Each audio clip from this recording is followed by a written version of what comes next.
Today we have with us Sugam Sehrawat, who was my batchmate in NLS back in 2022, and Sanskar Goel, who cleared DU LLB last year. He scored 300 marks out of 400, and he is currently studying in Campus Law Center, Delhi University. So today मुझे बहुत सारे लोगों की queries आई थी कि DU में कैसे जाना है and what is the pattern what is the strategy and NLP strategy is completely different compared to DU की strategy. So I thought hmm. make a dedicated Delhi University की entrance के ऊपर एक video and who better than Sugam and Sanskar. So Sugam ने exam तब दिया था जब पैटर्न चेंज नहीं हुआ था एंड राइट उस टाइम या पैटर्न चेंज नहीं हुआ था यस तो नहीं, संस्कार ने उस टाइम ड्यूएल भी ही चल रहा था। या तो मैंने भी उस टाइम दिया था जब पैटर्न चेंज नहीं हुआ था so the right person to guide you guys about the strategy and what all we should do what all we should not do for DULLB is Sanskar so जी। संस्कार like just tell me a bit about yourself your background where you come from and why did you choose law why did you choose DULLB okay. yeah first of all thank you Rohan भाई, मेरे को बुलाने के लिए। और मैं आपने definitely मेरे को इतना पोटेंशियल समझा कि मैं बता सकूं। तो just a brief about me. My name is संस्कार गोयल। मैं आगरा से हूँ। mm, मेरा एकेडमिकली बैकग्राउंड मैथमेटिक्स है। मैं बीएससी मैथमेटिक्स से हूँ, अपने mm, होम टाउन से ही। mm, तो उसके बाद मुझे मोटिवेशन मिला मूवी से, और मैं आ गया लॉ की तरफ। mm, तो जब मैंने देखा था तो उसमें मतलब कैंपस लॉ सेंटर स्टार्टिंग में देखने में लगता है कि यार बहुत बड़ा नाम है, और मतलब कैसे एडमिशन होगा। mm, एक एस्पिरेंट सोचता ही है कि एलएलबी में हमें mm, कैंपस लॉ सेंटर मिल जाए। तो mm, करेंटली अब ये सीयूईटी पीजी से हो रहा है। mm, तो बस अब सीयूईटी पीजी में अच्छा स्कोर करेंगे तो कैंपस लॉ सेंटर मिल जाएगा। इतना mm. मतलब हार्ड एंड फास्ट नहीं है। और इस बार वो मार्जिन कितना था CLC के लिए कितना बच्चों को स्कोर करना है कोई इस बार कोई डिमार्केट नहीं था ना, कोई रैंकिंग थी जैसे हर टाइम होता है। तो इस हम्म बार मतलब जो जनरल ट्रेंड मैंने देखा अपने क्लासमेट्स में, हम्म कि कुछ बच्चों के 300 प्लस भी हैं, हम्म और कुछ बच्चों का 240 पे भी हो गया है। क्योंकि हाँ फर्स्ट टाइम हुआ है। हाँ, क्योंकि सीयूईटी पीजी फर्स्ट टाइम हुआ है। हम्म और किसी को कोई आइडिया नहीं था। बहुत लोगों ने एक्चुअल में एक ये सिनेरियो भी हुआ कि जो यू के एडमिशन है ना, लेट होते हैं। हम्म तो अपनी सीट जो है बच्चों ने सिक्योरिटी के लिए अपने दूसरे इंस्टीट्यूट में एडमिशन ले लिया, जैसे बनारस हिंदू यूनिवर्सिटी हो गया, और या आपके अच्छे अच्छे प्राइवेट कॉलेजेस हो गए, क्योंकि बच्चों को बिलीव नहीं होता कि हम्म मेरा डीयू में होगा नहीं होगा।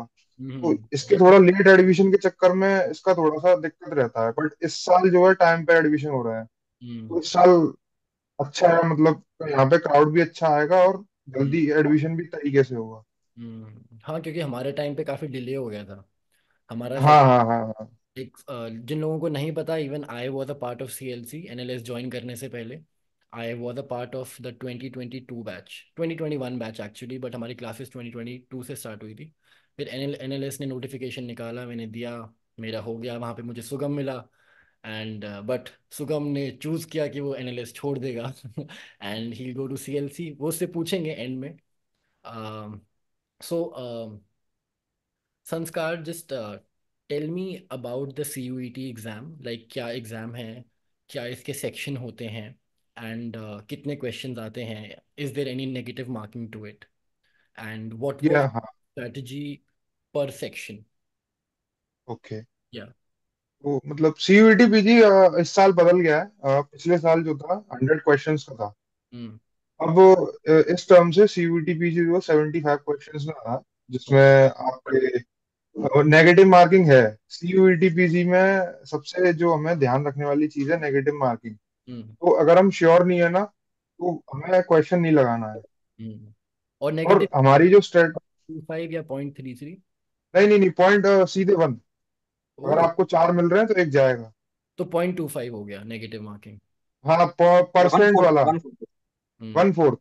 1/4 हाँ तो थोड़ा सा ये इशू रहता है। और सीयूईटी पीजी अब जैसे अब एक जनरल इंग्लिश का आता है तो वो कॉमन होता है। हम्म मतलब जनरल इंग्लिश का ऐसा सीन है कि जो इसमें एमबीए वाले और जो एलएलबी वाले वो साथ में बैठते हैं, सीक्यूपी 11 और 12।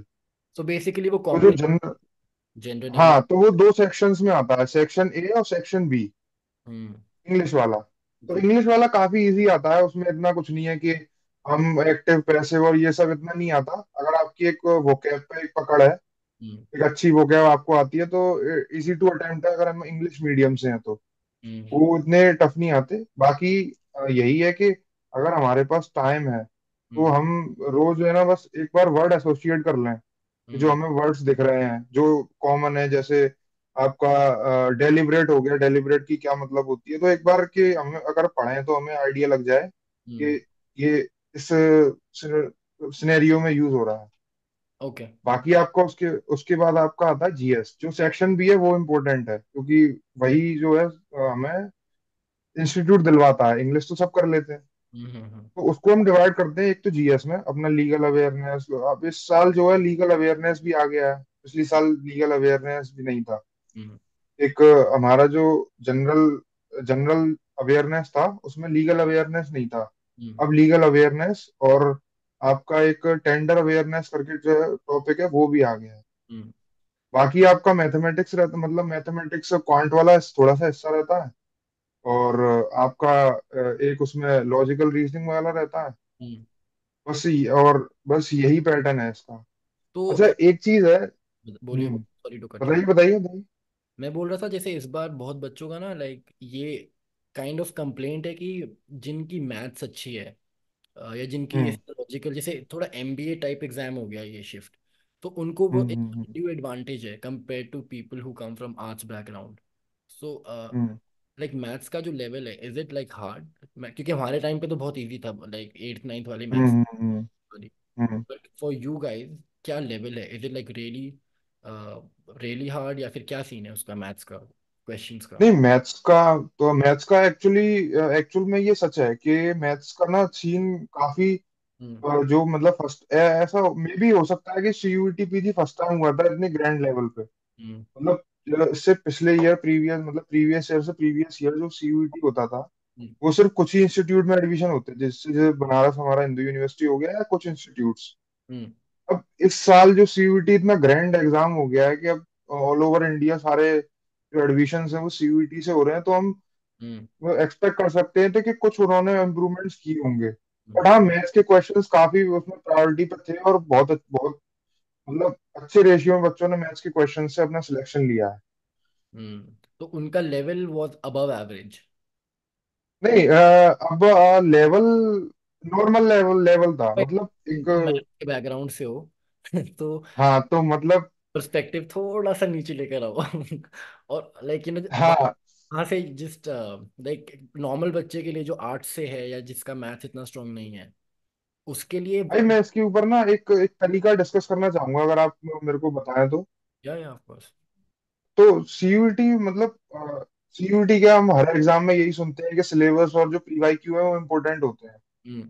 वही हमें बताते हैं कि हमें क्या करना है। हम्म। तो मैं एक एक सजेशन दूंगा जो मैंने किया था, हम्म। कि हमें ये नहीं पता कि हमें किस टाइप के क्वेश्चंस आएंगे। हम्म। तो अगर हम सारे बच्चे क्या करें, प्रीवियस ईयर खोलें हम्म। और उसमें मैथ्स के क्वेश्चंस देखें किस टाइप के क्वेश्चंस हैं, क्योंकि ओके। हर साल सीयूईटी पीजी में ना क्वेश्चंस रिपीट होते हैं हम्म। और ओके। सेम पैटर्न के क्वेश्चंस। जैसे मैथ्स में ना कैलेंडर वाले क्वेश्चंस आते हैं कि हम्म। इस डेट को ये वो डे था, तो हम्म। अब वो नेक्स्ट डे जो है किस डेट को पड़ेगा इस हम्म। ईयर में, क्योंकि ओके। कैलेंडर वाले क्वेश्चंस रिपीट होते हैं। हम्म। हमारे इसमें जो है आपके हाइट वो रेशियो वाले क्वेश्चंस रिपीट होते हैं। हम्म। इसमें आपके परसेंट वाले क्वेश्चंस रिपीट होते हैं। इसमें आपके वर्क एंड टाइम वाले रिपीट होते हैं कि 2 वर्कर्स और 1 वर्कर। तो हम्म। ये पैटर्न के क्वेश्चंस ना कोई देख के जाए कि मेरे को इस पैटर्न के क्वेश्चंस आते हैं, तो हम्म। इजी टू अटेम्प्ट पेपर है, ऐसा कोई अलग से नहीं आता है कि बहुत टफ मैथमेटिक्स आ गई है हमें कोई फॉर्मूला लगाना है। तो बेसिकली जो है बेसिक क्वेश्चंस है। प्रीवियस ईयर क्वेश्चंस देखो, उनको एनालाइज करो एंड हाँ हाँ हाँ, और सेम पैटर्न वाले क्वेश्चंस ओके। आप कर लो, यही चीज है। ओके। एंड वन हाँ। थिंग लाइक, तुमने कोई कोचिंग ली थी या फिर यू डिड यू स्टडी नहीं होम? नहीं नहीं नहीं, मैं एक्चुअली मैं डीयू एलएलबी भी दिया है।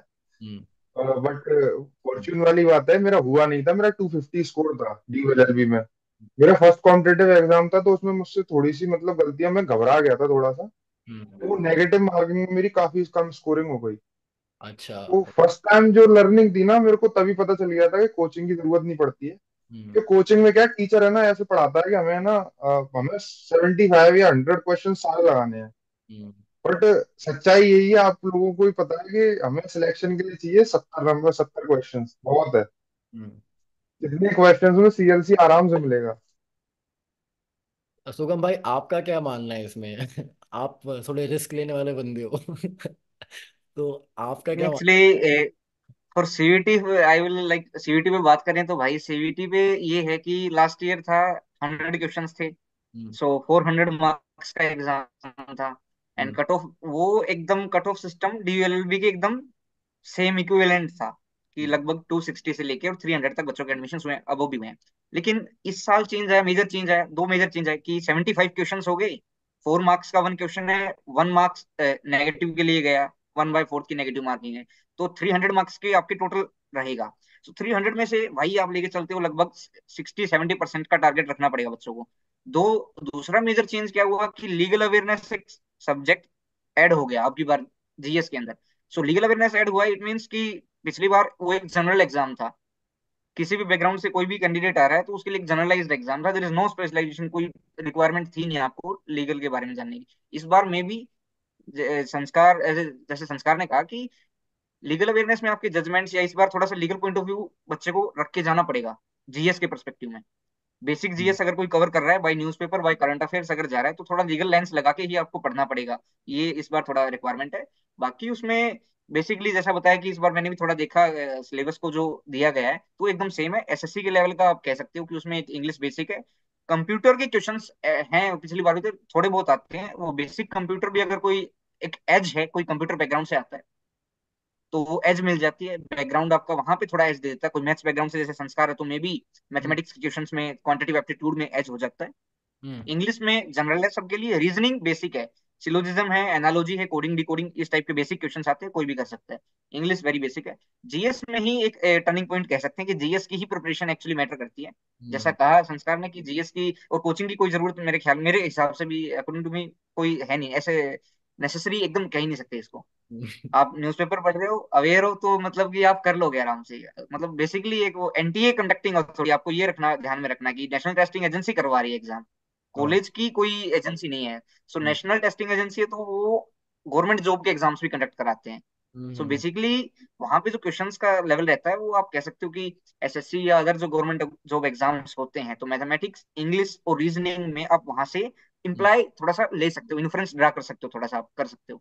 बेसिकली सीवीटी के वे में ये था। और for CLC particularly I will say कि हाँ, आपको कोशिश करनी पड़ेगी कि 70% आप हम्म। मिनिमम आप मान के चलिए आपको करना पड़ेगा। हम्म। सो आप पिछली बार 400 था, इस बार 300 है, तो आप 70% का टारगेट लेके चलना पड़ेगा कि आपको अगर सेफ स्पोर्ट में जाना है तो हम्म। उतना तो करना पड़ेगा। और सुगम भाई, लाइक आप तो अब सुपर सीनियर हो जाओगे, जो आने वाले इनकमिंग बैच है उनके लिए। या तो लोगों का एक परसेप्शन है कि C L C is the best compare to L C one and L C two. So इसमें आपकी क्या राय है? Like what is the difference between C L C one, L C two? और अगर कोई एल सी वन में है और सी एल सी में नहीं हो पाया है, तो उसको कितना डिसएडवांटेज है? सो व्हेन इट लाइक जब हम इस पे डिस्कशन करते हैं LC one LC two versus CLC, एक सिनेरियो क्रिएट होता है तो हम्म। ये काफी डिबेटेबल इशू बन जाता है, काफी सारे लोग इस पे अलग अलग पर्सपेक्टिव अपना लेके आते हैं। लेकिन it is all under the faculty of law. Hmm. तीनों ही centres faculty of law run कर रही है। हम्म। तीनों ही सेंटर्स एक इंटीग्रेटेड वे में अप्रोच करते हैं, क्वेश्चन पेपर सेम डिजाइन हो रहा है, आंसर सीट इंटरकनेक्टेड वे में चेक होती है एकदम, एक सेंटर की आंसर शीट दूसरे सेंटर में चेक हो रही है। हम्म। दूसरी पर्सपेक्टिव क्या है कि प्लेसमेंट वगैरह ऐसा कुछ है नहीं कि एक सेंटर में आपको बेटर अपॉर्चुनिटीज या फिर एकदम सिक्योर्ड फ्यूचर, कहीं पे कोई सेंटर कोई कॉलेज आपको बॉन्ड पे या एकदम गारंटेड साइन करके कभी नहीं देता एडमिशन के टाइम पे। सो टीचिंग फैकल्टी तीनों ही सेंटर्स में एकदम बेस्ट है, फैकल्टीज अच्छी है। एक जो डिफरेंस हर कोई बताता है टाइमिंग का डिफरेंस है, मॉर्निंग है, दो मॉर्निंग के अंदर है, LC2 and CLC। LC1 evening के लिए है। सो वहां पे एक जनरल प्रोफेशनल वे में अगर हम अप्रोच करें देखें तो किसी को कोचिंग करनी है, इंटर्नशिप करनी है, रिसर्च करनी है, अदर एक्टिविटीज है, थोड़ा बिजी बिजी शेड्यूल कहीं और लाइफ में है, अगर अदर टास्क है उनके, तो वो LC1 ले सकते हैं। क्योंकि हम्म। वहां 2 से 2 PM से लेकर लगभग 7 to 8 PM क्लासेस चलती है कंटिन्यूसली। 4 लेक्चर्स मैक्सिमम होते हैं दिन में, मैक्सिमम 5 होंगे, जनरली 4 लेक्चर्स होते हैं, तो आप वो अटेंड कर सकते हो, तो बेसिकली आपके लिए अच्छा टाइम है। LC2 वर्सेस CLC, अब LC1 गया इवनिंग के अंदर तो वो एकदम अलग गया। टीचिंग फैकल्टी एकदम बेस्ट है, क्वेश्चन पेपर सेम डिजाइन होता है तीनों सेंटर्स के लिए। तो वो आप ये नहीं कह सकते कि इवेल्युएशन पैटर्न डिफरेंट होगा, इवेल्युएशन पैटर्न सेम है। और अब आते हैं LC2 वर्सेस CLC में। LC2 for LC2 actually I will say morning है, लेकिन क्लासेस के बीच में गैप कम होता है basically. Like if classes start हो रही हैं आपकी 9 AM से, तो 9 AM से अगर 4 क्लासेस जनरली 1 AM तक, 1 PM तक आपकी लगभग लगातार चलेंगे, 4 से 5 घंटे। तो हम्म, बीच में जो गैप होता है, जो ब्रेक वगैरह है, वो ज्यादा नहीं मिलता है LC2 के अंदर। CLC में इट इज लाइक आपकी 8 बजे भी क्लास हो सकती है, 2 बजे भी हो सकती है, 10 बजे भी हो सकती है, बीच में गैप होता है, ब्रेक होता है। LC2 थोड़ा जो ईयर ऑफ एस्टेब्लिशमेंट है, तो ओल्डेस्ट में CLC आ जाता है। तो उसके बाद 1950s के बाद एस्टेब्लिश हुए हैं बाकी के सेंटर्स, यानी कि वो रिक्वायरमेंट के बेसिस पे यूनिवर्सिटी ने जब रिकॉग्नाइज किया कि लीगल एजुकेशन को थोड़ा बढ़ावा देना है, तो उस बेसिस पे एस्टेब्लिश किए गए हैं। तो CLC की ओल्डेस्ट बिल्डिंग है, उसमें में ओल्डेस्ट बिल्डिंग है, सो उसका आप हेरिटेज बिल्डिंग टाइप कह सकते हैं। लेकिन ड्रॉबैक ये है कि इंफ्रा कॉलोनियल इंफ्रास्ट्रक्चर है। फॉर जी। LC2 it is like modern, वो तो एकदम न्यूली कंस्ट्रक्टेड बिल्डिंग है, सो उसमें आपको मॉडर्न इंफ्रास्ट्रक्चर मिलता है। ये एक डिफरेंस है। फैकल्टी सेम है, टीचिंग टीचर्स आपको प्रोफेसर अच्छे मिलेंगे तीनों सेंटर्स में। जब पेपर भी सेम कंडक्ट हो रहा है, एक ही अथॉरिटी कंडक्ट करा रही है, क्वेश्चन पेपर सेम है, इवेलुएशन पैटर्न लगभग सेम रहता है। हम्म, बाकी अटेंडेंस लगभग सेम रूल है तीनों में ही, जो 75% अटेंडेंस का रूल है वो सेम अप्लाई होता है तीनों में, कोई रिलैक्सेशन नहीं होती उस बेसिस पे। एंड अदर लाइक डिफरेंस कोई मेजर इंफ्रा का भी हो गया, टाइमिंग का ये मेजर डिफरेंस होता है, टाइमिंग मॉर्निंग इवनिंग का। Otherwise all hmm, three centres are equally good and all counted under the faculty of law, Delhi University at home. तो अब लास्ट जो आपने बोला ब्रो, ये अटेंडेंस का 75%। सो एज यू या नो इंग्लिश में तो 75% इज वेरी स्ट्रिक्ट, वो बच्चों को ईयर लॉस दे देते या हैं। बट ये रिक्वायरमेंट या सच में है या फिर यहाँ पे थोड़ा रिलैक्स्ड है माहौल, how is that? in CLC if I will say like it is a rule, 75% attendance is a rule and you have to follow it. You are a law student, you know the value of the rules. But it definite. actually there is some adjustment or accommodation given to some special cases, like आपको medical के लिए definitely आपको थोड़ा सा मिल जाता है relaxation, but substantial proof आपको देना होगा डायरेक्टली आपको। जो प्रोफेसर इंचार्ज होते हैं, pattern in chief PIC ma'am होती है, PIC sir, so may be आपको पोस्ट को डायरेक्टली आपको वहीं से रिलैक्सेशन मिलेगा, कोई इंडिविजुअल प्रोफेसर आपको रिलैक्सेशन नहीं देता है ऐसे। सो आपको PIC डायरेक्टली लेना होगा रिलैक्सेशन। सो ये एक डिफरेंस, मेजर डिफरेंस है। Hard and fast 75% is rule follow, लेकिन relaxation is there in special cases, medical है या some other emergency, and that too permissible to term like little limit. आप एकदम ऐसे 3 महीने ना जाएं कॉलेज में और फिर 3 महीने के लिए आप कुछ अप्लाई कर दें, वो नहीं चलेगा। आप जाते हैं। बाकी ओवरऑल जो BCI के अकॉर्डिंग जो लेक्चर्स की होती है, मिनिमम लेक्चर्स कोर्स के अकॉर्डिंग, वो हर इंस्टीट्यूट मैच करता है, तो वो होता है यहाँ पे भी। लेकिन थोड़ा सा DU में क्या होता है कि may be some cultural fest or some political strikes and protests going on, तो उस बेसिस पे क्लासेस कभी कैंसिल होती हैं, तो कभी ऐसा होता है कि कैंसिल हो जाती है तो गैप आ जाता है। सो टोटल लेक्चर्स वेरी करते हैं हर सब्जेक्ट के। इट इज नॉट लाइक कि फॉर लाइक कॉन्स्टिट्यूशनल लॉ के अगर 80 लेक्चर्स हो रहा है, तो सेम टाइम पे आपका CPC के अंदर भी 80 लेक्चर्स होगा, मे बी 70 लेक्चर्स में CPC हुआ है और 80 में कॉन्स्टिट्यूशन हुआ है। ट्यूटोरियल्स होते हैं तो वहां आप मैनेज कर सकते हो attendance. This is a like good point, आप 2 दिन अटेंड नहीं किया लेकिन तीसरे दिन आप ट्यूटोरियल टूट अटेंड किया, तो अटेंडेंस हो जाता है ऐसी। That much hard and fast मैं नहीं कहूंगा, आप मैनेज कर सकते हो। You can manage adjust according to your like busy schedule और whatever lifestyle in you are dealing with, so उस हिसाब से आप डील कर सकते हो। और सुगम आपसे मैं एक और क्वेश्चन पूछूंगा। So again you will be you या सुपर सीनियर राइट? तो आपको जो नए बच्चे आ रहे हैं, या और जैसे संस्कार ने भी इस साल एडमिशन लिया है, या तो if you want to give some tips to them, like how to handle the college, college में कैसे अपने आप को अप टू डेट रखें, या फिर कैसे CLC को अप्रोच करें, when you have already like तुम घुस चुके हो CLC में, अब तुम्हें कैसे डील करना है 3 साल। सो तुम्हारी क्या टिप होगी फॉर संस्कार and for like future aspirants? like from my side if I will say, like it will vary from person to person actually. From my point of view if I will say, first of all be clear with your purpose and the motive, intention, किस intention से आप institute choose कर रहे हो, course choose कर रहे हो, तो वो आपका इंटेंशन पर्पस क्लियर रहना चाहिए थ्रू आउट द कोर्स। ये नहीं है कि आप एज ए फ्रेंकली आपने एज ए गैम्बलिंग के तरीके में कुछ भी सिलेक्ट किया, ऐसा नहीं होता है। तो आप अपनी लाइफ का बड़ा डिसीजन लेते हो, तो आपका जब पर्पस एंड इंटेंशन क्लियर है कि आपने कोर्स चूज किया है, इंस्टीट्यूट आपको वो आप मेहनत करके आपने चूज किया है, पहुंचे हो वहां तक, तो आप क्लियर रहिए। आपका इंटेंशन अगर मान लीजिए if you are going for some competitive exams, maybe judiciary, you want to be a good, you want to excel in the judiciary exams, entrance exam of any state judiciary, judicial services, so be clear with it। आप through out the 3 year के time पे आप जो है एकदम best तरीके से utilisation कर सकते हो अपने जो पेडागोजी मेथड्स होते हैं डीयू के अंदर, सीएलसी के अंदर। इट इज एवरीवन नोस की काफी फर्स्ट 3 सेमेस्टर्स का काफी मैच करता है सिलेबस। तो आप पहले से अगर इंटेंशन आपका क्लियर है, पर्पस क्लियर है, तो आप उस इंटेंशन और उसके साथ ओवरलैपिंग तरीके से पढ़ेंगे कि आप सेमेस्टर एग्जाम्स में भी अच्छा पास कर रहे, अच्छा परफॉर्म कर रहे हो, और वहां पे आप साथ के साथ में अपना जो लॉन्ग टर्म मोटिव या लॉन्ग टर्म गोल लेके चलते हो, वहां भी आप अपना एक अच्छा सब्सटेंशियल अचीवमेंट साथ में लेके चल रहे हो। एंड दूसरा, आप यहाँ पे थ्योरेटिकल एग्जाम्स पे फोकस है, प्रैक्टिकल आता है थर्ड ईयर में। मे बी अगर आपका इंटेंशन में भी गुड लॉयर बनने का है, अच्छा लॉयर आपको एक्सेल करना है, तो आप लिटिगेशन स्किल्स के अंदर आपको अगर सीखना है, तो आप उसमें आप स्टार्टिंग से ही उसी तरीके से मोल्ड कर सकते हो अपनी जो बेसिक रीडिंग स्किल्स है या फिर रिसर्च स्किल्स है, आप उस पर फोकस कर सकते हो। कॉलेज की तरफ से they will, every teacher is, every professor is cooperative, supportive. So आपको एनवायरनमेंट जरूर ऐसा मिलेगा, और काफी बड़े सेक्शंस होते हैं, काफी स्ट्रेंथ बड़ी होती है स्टूडेंट्स की। तो सीनियर से लेके जूनियर से लेके एक एनवायरनमेंट, एक वहां पे वाइब आपको ऐसे मिलती है कि आपको सपोर्टिव एनवायरनमेंट मिल जाता है। आप जिस भी फील्ड में जाना चाहेंगे, आप एक कॉर्पोरेट लॉ में अगर जाना चाहते हैं, या फिर आप एक कहीं पे फर्म में इंटर्नशिप करना चाहते हैं, you will get to know some person there. So आप नेटवर्किंग या एक तरीके से रेफरेंस आप मिल जाता है, गाइडेंस मिल जाती है आपको। आप लिटिगेशन में जाना चाह रहे हो, तो आपको मे बी आपके कुछ मिल जाएंगे वहां पे सीनियर्स, कोई ना कोई टीचर आपको, प्रोफेसर आपको गाइड करेगा कि किस तरीके से अप्रोच करना है।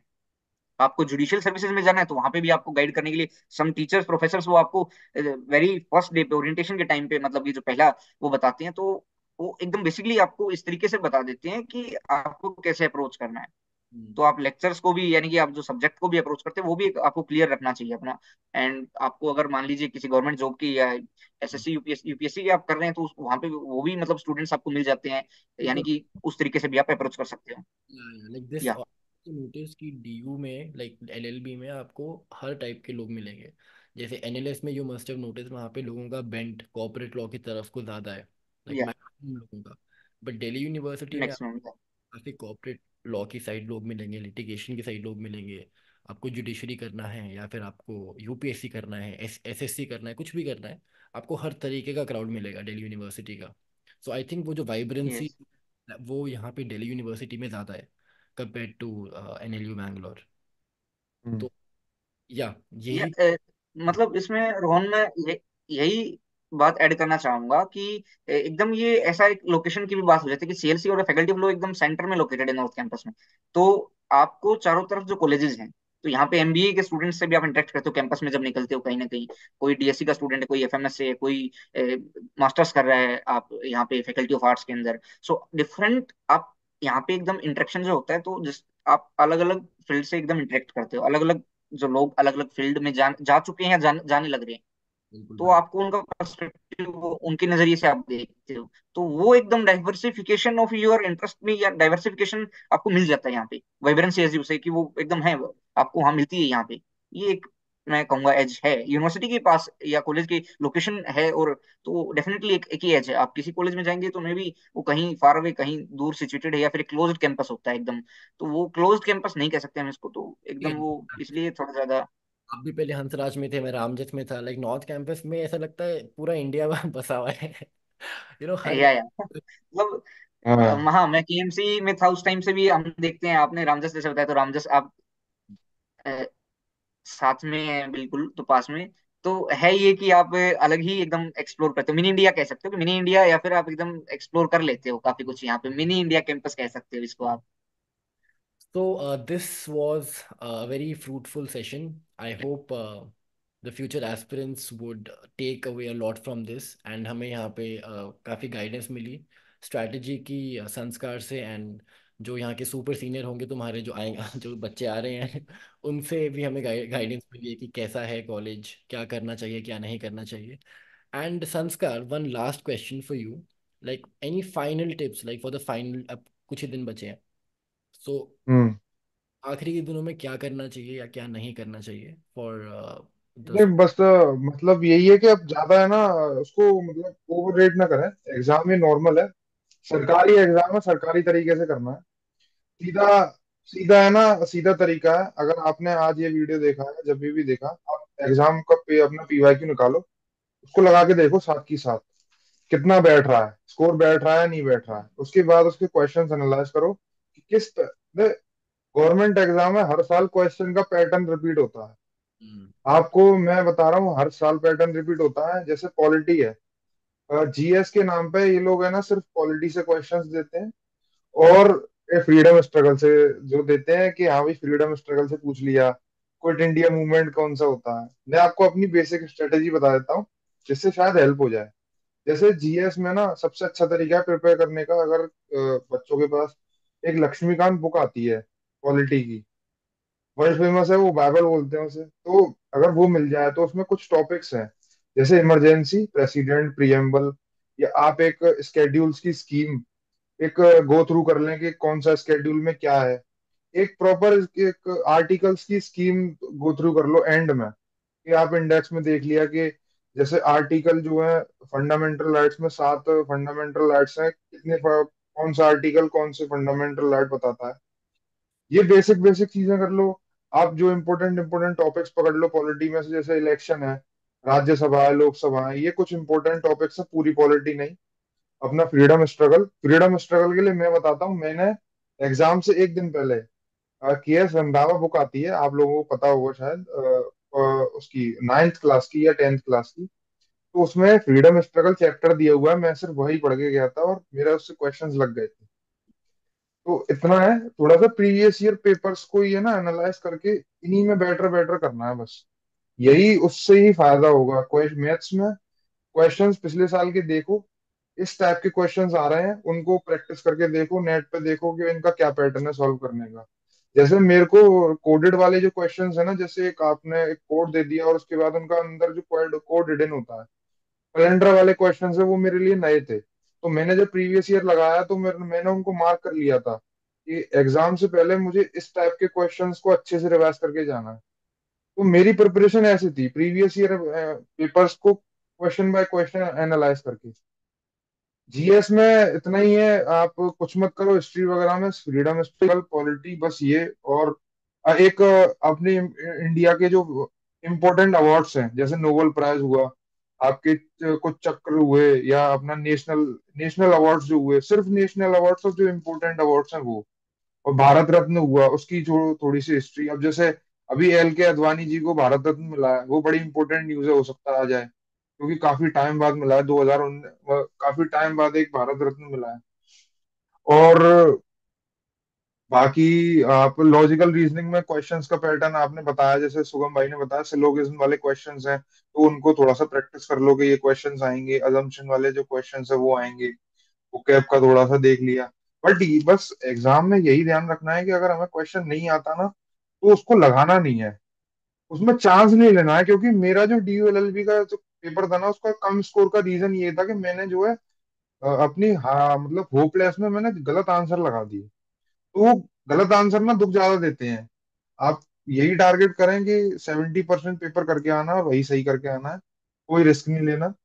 और बस, तो इससे है ना आपका पेपर अच्छा होगा। और सीयूईटी पीजी को इतना हार्ड एग्जाम नहीं है, वही सरकारी एग्जाम है, सरकारी तरीके से हो जाएगा।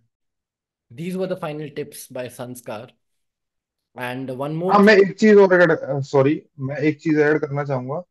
जैसे इस बार जो लीगल अवेयरनेस ऐड हुआ है, सुगम भाई ने बताया और वो सही कह रहे थे आप, तो थोड़ा सा इस साल है ना, हो सकता है जो पिछली साल गलतियां हुई थी कि मैथ्स वालों को एक एज मिल गई थी, वो शायद इस साल इम्प्रूव हो जाए। और ये हमें पता चल रहा है कि उन्होंने लीगल अवेयरनेस ऐड किया है, तो किस बेसिस पे किया है कि वो इम्प्रूव कर रहे हैं। तो आप इस एग्जाम को इसी तरीके से लें कि हम एक एलएलबी के एंट्रेंस में ले रहे हैं, तो क्वालिटी जो है एक इम्पोर्टेंट चीज हो जाती है उसमें, तो उसको ना छोड़, उस पर पकड़ जरूर होनी चाहिए। क्वालिटी में कॉन्स्टिट्यूशन पे, तो उस कॉन्स्टिट्यूशन के आर्टिकल्स और मतलब उसके स्केड्यूल्स और इम्पोर्टेंट जो वो हैं, वो बहुत इंपॉर्टेंट है। और लैंडमार्क जजमेंट्स, क्योंकि लीगल अवेयरनेस में लैंडमार्क जजमेंट्स इंपॉर्टेंट होते हैं, कि अब केशवानंदा भारती जजमेंट है, आप लोगों को तो पता है, मैं आपसे क्यों बता रहा हूँ।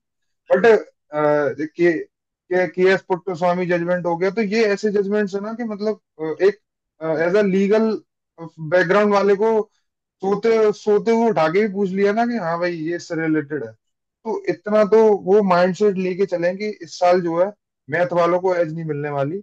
इस साल ये पेपर है ना एक लीगल टर्म्स पे ही जाएगा। हम्म।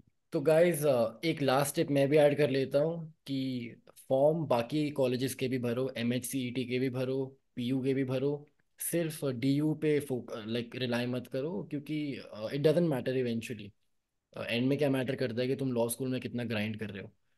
तो लाइक ये मेरी लर्निंग है NLS में जाके, एंड आई थिंक ये सुगम की भी लर्निंग होगी। थर्ड ईयर तक तो तुम्हें ये रियलाइज हो जाती है ये चीज़ कि तुम्हारा जो ग्राइंड है लॉ स्कूल के बाद, that is what matters. So any how thank you सुगम भाई एंड संस्कार भाई ज्वाइन करने के लिए, एंड नो प्रॉब्लम भाई। मिलते हैं भाई, कभी नॉर्थ कैंपस आऊँगा तो मिलते हैं। ठीक है। चलो, बिल्कुल भाई बिल्कुल। Thank you guys, bye bye, good okay night. भाई, bye bye Rohan, bye. Okay thank you भाई।